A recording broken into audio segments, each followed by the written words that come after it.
నమస్తే. మనం సక్సెస్‌ఫుల్‌గా 25 సంవత్సరాన్ని చక్కగా కంప్లీట్ చేసుకున్నాము. అంతకుముందు సంవత్సరంతో కంపేర్ చేసి చూసుకుంటే 25 సంవత్సరం చాలా బెస్ట్‌గా ఉంటుంది. ఇది నేను ఉగాది రాశి ఫలాల్లో చెప్పాను. అంతకుముందు కూడా మీకు చెప్పడం జరిగింది. అయితే 25 సంవత్సరం నుంచి మనం 26వ సంవత్సరంలోకి అడుగు పెడుతున్నాము. ఈ సంవత్సరం వచ్చేటప్పటికి ప్రతి ఒక్కళ్ళకి కొత్త కొత్త అవకాశాలు వచ్చే అవకాశం ఉంటుంది. ప్రతి ఒక్కళ్ళు వాళ్ళ ఉన్న స్థితి నుంచి ఉన్నతంగా ఎదిగే అవకాశం చాలా ఎక్కువగా ఉంటుంది. 26వ సంవత్సరానికి యొక్క విశిష్టత ఏంటంటే ప్రతి ఒక్కళ్ళకి నాయకత్వ లక్షణాలు, తర్వాత ప్రతి ఒక్కళ్ళకి అవకాశాలు, ప్రతి ఒక్కళ్ళు కొత్త కొత్త ప్రాజెక్టులు చేసే అవకాశం చాలా ఎక్కువగా ఉంది ఈ ఇయర్‌లో. సో, ఇలాంటి ఇయర్‌లో మనం మేషరాశి వారికి ఎలా ఉందో చూద్దాం. ఫస్ట్ మేషరాశిలోకి వివరాలు తెలుసుకునే పోయే ముందు చూసుకుంటే ఇందులో ఉన్న నక్షత్రాలు మనకి అశ్విని 1, 2, 3, 4 పాదాలు, భరణి 1, 2, 3, 4 పాదాలు, కృతిక ఫస్ట్ పాదం అంతా ఇందులో ఉంటారు.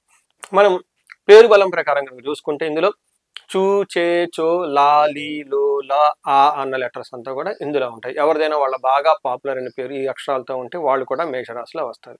మనం 26వ సంవత్సరంలో కనుక గమనించుకుంటే మేజర్గా ఉండే చేంజెస్ గ్రహాలు ఏంటంటే ఒక గురు గ్రహం అని మనం తెలుసుకోవాలి. ఇక్కడ మనం శని గ్రహం గురించి ఎలాంటి రిజల్ట్ ఇస్తున్నారో తెలుసుకుంటాము. రాహు ఎలాంటి రిజల్ట్, కేతు ఎలాంటి రిజల్ట్ ఇస్తున్నారు. అలానే మెయిన్ గురువు మనకి జూన్ 2వ తారీఖున మారుతూ ఉన్నారు. ఈ మారడంతో మేషరాశి వాళ్ళకి ఎలాంటి ప్రభావం ఉంటుంది అనేది మనం చక్కగా తెలుసుకుందాము. ఓవరాల్గా కనుక చూసుకుంటే ఈ రాశి ఫలాలు తెలుసుకోవడం ద్వారా మీ లైఫ్ని ఎలాంటి పాజిటివ్ ఆపర్చునిటీస్ ఉన్నాయి, ఎలాంటి ఛాలెంజెస్ ఉన్నాయో తెలుసుకోవడంతో పాటు మీ ఇండివిజువల్ లైఫ్ ఈ చెప్పిన విధంగా కనుక అలైన్మెంట్ కాకుండా డిఫరెంట్గా ఉంటే ఒకసారి ఇండివిజువల్గా జాతకం చూపించుకోవాల్సిన అవసరాన్ని కూడా ఇది మీకు చూపిస్తూ ఉంటుంది. మనం సూక్ష్మ గోచారం, లఘు గోచారం ప్రకారం కనుక మనం చూసుకుంటే వీళ్ళకి 12వ స్థానంలో మేషరాశి వాళ్ళకి శని ఉండి ఏలినాటి శని యొక్క ప్రభావాన్ని చూపిస్తూ ఉన్నారు. మీరు కంపేర్ చేసుకోండి 2024తో కంపేర్ చేస్తే 2025 ఎలా ఉందో ఈ విషయం మీకు అర్థమవుతుంది. పర్టికులర్గా లాస్ట్ 5 మంత్స్ 6 మంత్స్ మీ జీవితం ఎలా ఉందో మీకు తెలిసిపోతుంది. ఏలినాటి యొక్క శని ప్రభావంతో మీరు ఉండటం వల్ల అయితే అంత ఎక్కువగా ఈ సంవత్సరం పడలేదు. ముందు రోజుల్లో ఆ యొక్క ప్రభావం ఎక్కువై మీకు చాలా ఇబ్బందులు పడాల్సిన అవసరం ఎక్కువ ఉంటుంది. పర్టికులర్గా ధనానికి సంబంధించిన విషయంలో చాలా జాగ్రత్తగా ఉండటం ఎంతైనా అవసరం. రెండోది గురువు మీకు 3వ స్థానంలో ఉండి 4వ స్థానానికి షిఫ్ట్ అవుతున్నారు జూన్ తర్వాత. ఇక్కడ మీకు గురువు మిక్స్డ్ రిజల్ట్ ఇస్తున్నారు. కొన్ని విషయాల్లో బాగుంటున్నారు, కొన్ని విషయాలు బాగుండటం లేదు. లాగా విషయం జరుగుతూ ఉంటుంది. తర్వాత మనకి రాహు 11వ స్థానంలో ఉండి విశేషమైన యోగ్యతను ఇస్తున్నాడు ఈ రాశి వాళ్ళకి. సో రాహు మీకు ధన సంపాదనని, సౌఖ్యాన్ని అన్నింటిని తీసుకొని వస్తూ ఉన్నాడు. కేతు 5వ ఇంట్లో ఉండటం వల్ల కొంచెం కన్ఫ్యూజన్ క్రియేట్ అయ్యే అవకాశం ఎక్కువగా ఉంటుంది. దురలవాట్లు ఎక్కువగా ఉండే అవకాశం ఎక్కువగా ఉంటుంది. ఎక్కువగా ఆధ్యాత్మిక చింతనతో కలిసి ఉండటం, పుత్రుల సంతానానికి సంబంధించిన వ్యవహారాల్లో ఇబ్బంది పెట్టే అవకాశం ఎక్కువగా ఉంది. మనం ఇండివిజువల్గా ఇన్ డీటెయిల్ మనం చూసుకుంటే ప్రతి గ్రహం ఎలా ఉంటుంది ఈ ఏలినాటి శనికి సంబంధించిన వ్యవహారాల్లో చూసుకుంటే శని 12వ స్థానంలో ఉండటంతో మనకి మహర్షులు సాంస్క్రిట్ ఒక పురాతన గ్రంథాలు ఏం చెప్పారంటే మానహాని క్లేశ కృషి భోజనం అల్పశం నిత్య సంవాదం దారిద్ర్యం ద్వాదశి స్థానగో శని అని చెప్తారు.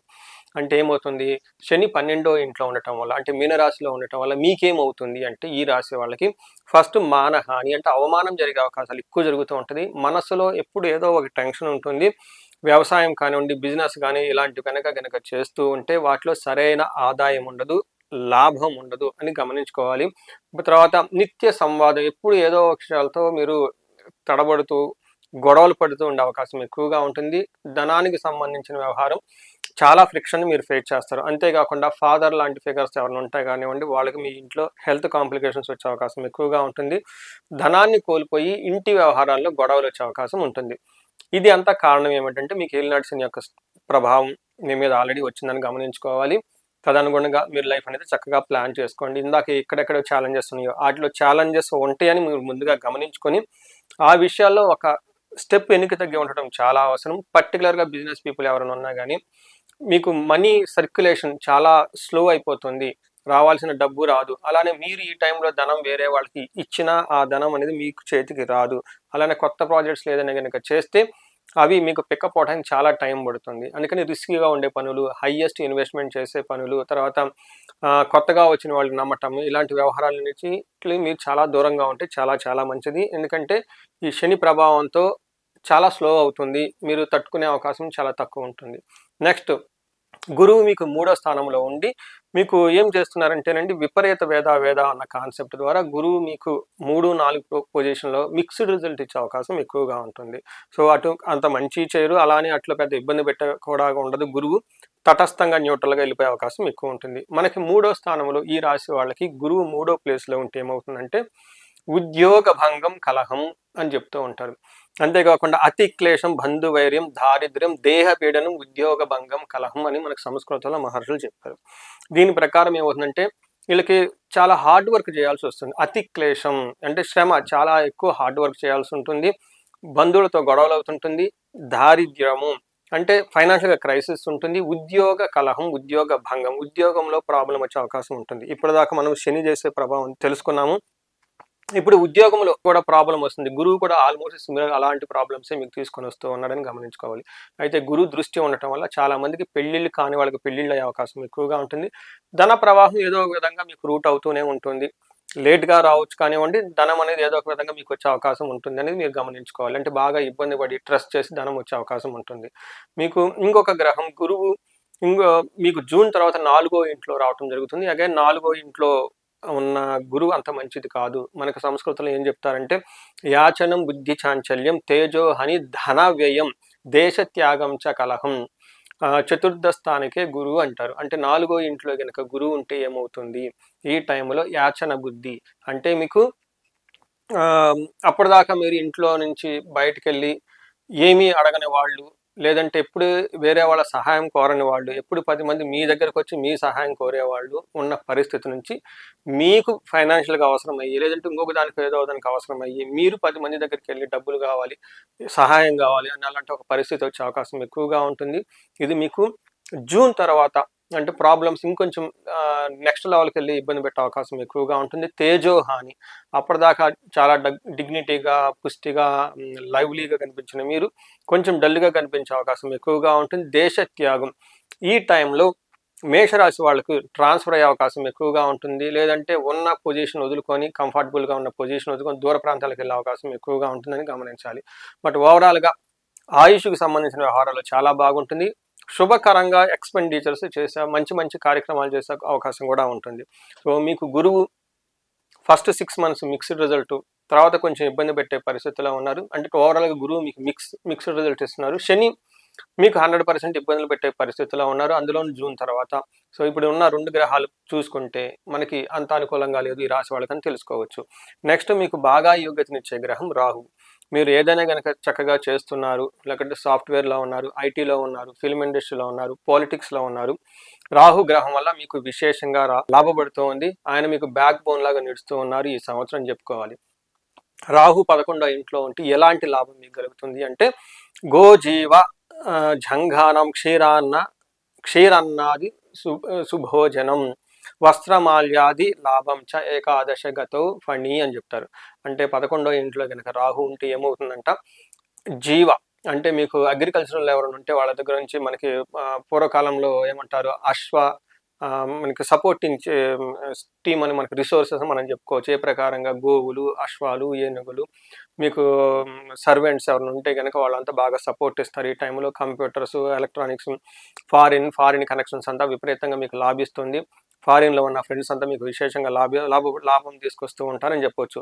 దానికి మనకి గోజీవాది గజ సంఘానం అంటే ఇవన్నిటికి మీకు మంచి సపోర్ట్ ఇస్తున్నారు. అలానే క్షీరాన్నాది సుభోజనం, చక్కగా భోజనం తింటూ హ్యాపీగా ఉంటూ ఉంటారు. వస్త్రమాల్యాది లాభం చక్కగా బట్టలు కట్టుకుంటూ చక్కగా మంచి డిగ్నిటీగా ఉంటూ హుందాగా ఉంటూ ఏ పని చేసినా కానీ ఒక లాభప్రదంగా ఉండే అవకాశం చాలా ఎక్కువగా ఉంటుంది. మీకు రాహు విశేషంగా యోగ్యతనిస్తున్నాడు. శని పెట్టే బాధల నుంచి, గురువు ఉన్న మిక్స్డ్ రిజల్ట్ నుంచి రాహు మీకు ఉపశమనం తీసుకొని వస్తూ ఉన్నారు. అయితే 5వ ఇంట్లో కేతు ఉండటంతో పెద్ద పనులు ఏదన్నా కనుక ప్లానింగ్ లాంటివి చేస్తూ ఉంటే ఒక విఘ్నాలు, ఆటంకాలు వచ్చే అవకాశం ఎక్కువగా ఉంటుంది. సో పిల్లల విషయంలో మీరు కొంచెం జాగ్రత్తగా ఉండటం ఎంతైనా అవసరము. వాళ్ళ ఎడ్యుకేషన్ గురించి కానివ్వండి, చదువు గురించి, బట్ మిగతా అన్ని విషయాల్లో బాగుందని తెలుసుకోవచ్చు. ఇప్పటిదాకా మనం దేని గురించి తెలుసుకున్నాం, మనకి గ్రహాలు ఏ విధంగా వాళ్ళకి సపోర్ట్ ఇస్తున్నాయని తెలుసుకున్నాం. నెక్స్ట్ మనకి అంగగోచరం అన్న ఒక కాన్సెప్ట్ ఉందండి. ఈ కాన్సెప్ట్ ప్రకారం ఈచి నక్షత్రం వీళ్ళకి ఎలా ఉందో కూడా మనం తెలుసుకోవచ్చు. ఇందులో అశ్విని, భరణి, కృతిక నక్షత్రం వాళ్ళకి కనుక చూసుకుంటే నక్షత్ర గోచారం ప్రకారం లేదంటే అంగగోచారం ప్రకారం వీళ్ళకి చాలా పాజిటివ్గా ఉంది అని మనం చెప్పుకోవచ్చు. ఫస్ట్ అశ్విని నక్షత్రం వాళ్ళకి చూసుకుంటే పాజిటివ్ సైడ్లో చాలా బాగుంది. వీళ్ళకి ఐశ్వర్యవంతంగా ఉంటుంది, సంతోష ప్రకారంగా ఉంటుంది, ధనప్రాప్తి ఉంటుంది, హెల్త్ కాంప్లికేషన్స్ అయితే ఆల్మోస్ట్ ఏమి ఉండవు, రోబస్ట్ హెల్త్ ఉంటుంది, లాభప్రదంగా ఉంటుంది, ధన ప్రకారంగా ఉంటుంది, సుఖప్రదంగా ఉంటుంది. సో మీరు చూసారు కదండి, అశ్విని నక్షత్రం వాళ్ళకి నక్షత్రం ప్రకారం చాలా బాగుంది. నెక్స్ట్ భరణి నక్షత్రం వాళ్ళు కూడా ఆల్మోస్ట్ ఇదే పరిస్థితి ఉంది. వీళ్ళకి ఐశ్వర్యవంతంగా, సంతోషభరితంగా, ధన ప్రాప్తి, హెల్త్ బాగుంటుంది, అందరి చేత గౌరవింపబడే ఒక మంచి సందర్భము, పరిస్థితి వీళ్ళకి చాలా ఉంటుంది. తర్వాత కృతికా నక్షత్రం వాళ్ళకి సంపదలు ఉంటాయి, ఐశ్వర్యం ఉంటుంది, ధనప్రాప్తి ఉంటుంది, సర్వజన సుఖము, అందరి నుంచి పూజ్యము చక్కగా ఉంటుంది. అయితే వీళ్ళకి హెల్త్ కాంప్లికేషన్స్ ఒక్క విషయంలో మాత్రం జాగ్రత్తగా ఉండటం ఎంతైనా అవసరం. సో చూశారు కదండి, ఇప్పటి వరకు మనకి నక్షత్రాల ప్రకారం ఎలా ఉంది, లేదంటే గ్రహాల ప్రకారం ఎలా ఉందో మనం తెలుసుకుందాం. ఈ రాశి వాళ్ళకి ఇంకా బాగుంటానికి చేయవలసిన పరిహారాలు కనుక చూసుకుంటే, వీళ్ళకి ఫస్ట్ శనికి సంబంధించిన సంపూర్ణ శాంతి పరిహారాలు చేసుకోవడం చాలా ఇంపార్టెంట్. అందులో శనికి సంబంధించిన జపము, దానము, తర్పణము, హోమం చేపించుకోవడం చాలా చాలా ఇంపార్టెంట్. వీటితో పాటుగా వీళ్ళు దక్షిణ కాళీ అమ్మవారి యొక్క జపాన్ని వీళ్ళు పర్సనల్గా చేపించుకోవడం కష్టం, బట్ వేరే బ్రాహ్మణ ద్వారా కానీ పండితుల ద్వారా పిలిపించుకొని వాళ్ళ ద్వారా జపం చేపించుకోవడం చాలా చాలా ఇంపార్టెంట్. నెక్స్ట్ చూసుకుంటే వీళ్ళకి శని యొక్క పీడల నుంచి బయటపడటానికి ప్రతి శనివారం శనికి తైలాభిషేకం చేయించుకోవటము, హనుమాన్ చాలీసా చదువుకోవటము, శని పిప్పలాద స్తోత్రం చదువుకోవటం చాలా ముఖ్యం. వీటితో పాటు వీళ్ళకి గురు గ్రహానికి సంబంధించి గురుగ్రహానికి శాంతులకు నిమిత్తంగా గురుకి సంపూర్ణ శాంతి పూజలు చేయించుకోవటంతో పాటు వీళ్ళకి వీటితో పాటు మీరు క్షేత్ర దర్శనాలు కూడా చేయాల్సి ఉంటుంది. వీలైనన్ని ఎక్కువ సార్లు శ్రీశైలాన్ని విజిట్ చేయటము, కనకదుర్గమ్మని, విజయవాడ కనకదుర్గమ్మని విజిట్ చేయటము, వీటితో పాటు ముఖ్యంగా గురుగ్రహ మనకు అనుగ్రహంగా ఉండటానికి కోటప్పకొండ, గుంటూరు దగ్గర కోటప్పకొండ ఉంటుందండి. అక్కడ ప్రతిరోజు ప్రతి గురువారం గురుగ్రహానికి శాంతి హోమం చేస్తూ ఉంటారు. ఆ హోమం చేయించుకోండి, అక్కడ టైం స్పెండ్ చేయండి. సో ఇంకా ఇండివిజువల్గా మీరు కనుక ఏదైనా ప్రాబ్లమ్స్ ఫేస్ చేస్తూ ఉంటుంది, భార్యాభర్తల ఇష్యూ కానివ్వండి, వ్యాపారంలో సక్సెస్ లేకపోవడం కానివ్వండి, శత్రువాదాలు విపరీతంగా ఉండడం కానివ్వండి, ఇంకా వేరే ఇతరత్ర ప్రాబ్లమ్స్ ఉన్నా వాటికి సంబంధించిన సరైన రెమెడీలు, పరిహారాలు చేసుకుంటే చాలా బాగుంటుంది. అన్యోన్య దాంపత్య జీవితానికి అన్యోన్య దాంపత్య పాశుపత అభిషేకం, ధనం బాగా విశేషంగా రావడానికి స్వర్ణలక్ష్మి విశేష హోమము, ఇవన్నీ చేపించుకుంటూ ఉంటే మీకున్న శని యొక్క బాధలు చాలా తీవ్రత తగ్గి జీవితం అనేది ఇంకా 10 ముందుకెళ్ళే అవకాశం ఎక్కువగా ఉంటుంది. సో ఈ రాశి వాళ్ళు రాబోయే 2026 సంవత్సరంలో 10 వృద్ధి చెంది ఉన్నతంగా ఉండి అష్టైశ్వర్యాలతోటి భోగభాగ్యాలతో ఉండాలని చెప్పేసి నేను ఆశిస్తున్నాను. నమస్తే.